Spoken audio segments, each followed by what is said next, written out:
Hi friend. इस video में हम बात करने वाले हैं कार्बन ट्रेडिंग की। तो कार्बन ट्रेडिंग यह जो COP28 जिसका आयोजन दुबई में हुआ, बहुत ही व्यापक चर्चा का विषय बना रहा। तो सबसे पहले हम आइए बात करते हैं यह कार्बन ट्रेडिंग होता क्या है। वर्ष 2023 के संयुक्त राष्ट्र जलवायु सम्मेलन COP28 का आयोजन दुबई में हुआ, जिसमें कार्बन बाजार का विनियमन चर्चा का विषय बना रहा।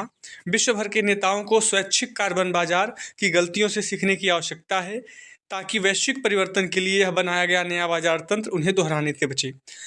अगर हम कार्बन ट्रेडिंग आपको समझाने का प्रयास करें तो यह जो 1997 में क्योटो प्रोटोकॉल हुआ था, जिसका इन्फोर्समेंट 2005 में हुआ, उसमें भी यह समझौता किया गया कि जो कार्बन गैसें होती हैं उनको कम किया जाए, क्योंकि इससे क्लाइमेट पे बहुत ज़्यादा प्रभाव पड़ रहा है। तो जैसे जो डेवलप्ड कंट्री हैं उनके लिए एक ज़्यादा पैमाना तय किया गया कि जैसे कि आप 5% ज़्यादा कार्बन उत्सर्जन नहीं करेंगे।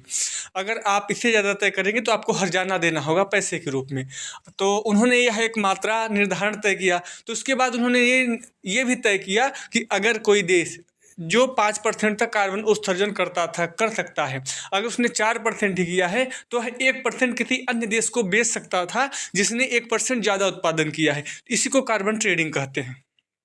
कार्बन क्रेडिट के बारे में, यह एक व्यापार योग्य प्रमाण पत्र या व्यापार योग्य परमिट है जो क्रेडिट धारक को 1 टन कार्बन डाइऑक्साइड या उसी मात्रा की अन्य ग्रीन हाउस गैसों का उत्सर्जन करने का अधिकार देता है।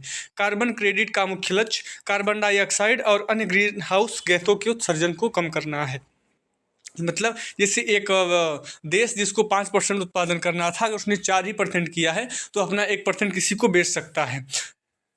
इसको परमिट करता है यह क्लाइमेट चेंज। कार्बन क्रेडिट संबंधित चुनौती, मौजूदा कार्बन बाजार दुनिया में उत्सर्जन कार्बन क्रेडिट के खरीदार अपना उत्सर्जन जारी रखते हैं तथा कई मामलों में वे अधिक क्रेडिट खरीदकर अपना उत्सर्जन और बढ़ा देते हैं। चूंकि ये क्रेडिट या तो अपनी असली मूल्य से कहीं अधिक मार्क किए होते हैं या वे अस्तित्व ही नहीं रखते, इसलिए कटौती काल्पनिक ही है। इस प्रकार कार्बन क्रेडिट बाजार दोहरा खतरा पैदा करता है। एक तरफ अधिक उत्सर्जन था, दूसरी तरफ उत्सर्जन में काल्पनिक कटौती। जो देश ज़्यादा कार्बन पहले से उत्सर्जन कर रहे हैं वो और करते जा रहे हैं, बल्कि उसमें कमी नहीं ला रहे हैं, बल्कि वो एक पॉइंट या वो अन्य देशों से जिन्होंने कार्बन में इमिशन मतलब घटाया हुआ है उनसे वो एक पॉइंट या 2 पॉइंट खरीद ले रहे हैं पैसे दे करके। और बल्कि वो जो देश कार्बन उत्सर्जन में वृद्धि कर रहे थे उन्होंने कमी नहीं लाई है, इसलिए इसका कोई बहुत ज़्यादा फायदा नहीं हो रहा है। इसलिए कहा जाता है कि कार्बन क्रेडिट बाजार दोहरा खतरा पैदा कर रहा है। एक तरफ अधिक उत्सर्जन हो रहा है और दूसरी तरफ यह माना जा रहा है कि इसमें काल्पनिक कटौती हो रही है। कार्बन क्रेडिट संबंधित चुनौतियों का समाधान कैसे इन चुनौतियों से निपटा जाए। पारदर्शिता, कार्बन क्रेडिट बाजार में पारदर्शिता सुनिश्चित करना सबसे अधिक महत्वपूर्ण है। ट्रांसपेरेंसी होनी चाहिए मार्केट में। उद्देश्य के अनुरूप नियम, बाजार के उद्देश्यों को तय करना, स्वैच्छिक, द्विपक्षीय या बहुपक्षीय और तदनुसार नियम डिजाइन करना आवश्यक है। बाजार का उद्देश्य उन परियोजनाओं में निवेश करना होना चाहिए जिससे दुनिया के विभिन्न हिस्सों में उत्सर्जन कमी आए। बाजार को परियोजनाओं की वास्तविक लागत के भुगतान पर आधारित होना चाहिए। इससे कम्युनिटी भी हित होना चाहिए।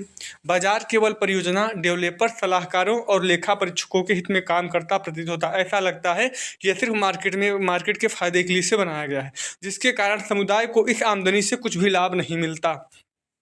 इसलिए परियोजनाओं के डिजाइन को सरल रखना और परियोजनाओं का नियंत्रण सार्वजनिक संस्थानों और लोगों के हाथ में देना आवश्यक है। कार्बन भुगतान यह एक गंभीर मुद्दा है कि कार्बन का भुगतान किसके खाते में किया जाए। कार्बन राजस्व का 80% हिस्सा लाभ के रूप में उत्सर्जन कंपनियों द्वारा रखा जाता है और इसका उपयोग कंपनियों द्वारा उत्सर्जन को जारी रखने में किया जाता है। वस्तुतः अतिरिक्त कार्बन राजस्व को जलवायु परिवर्तन अनुकूलन के लिए सार्वजनिक हित के व्यय में किया जाना चाहिए।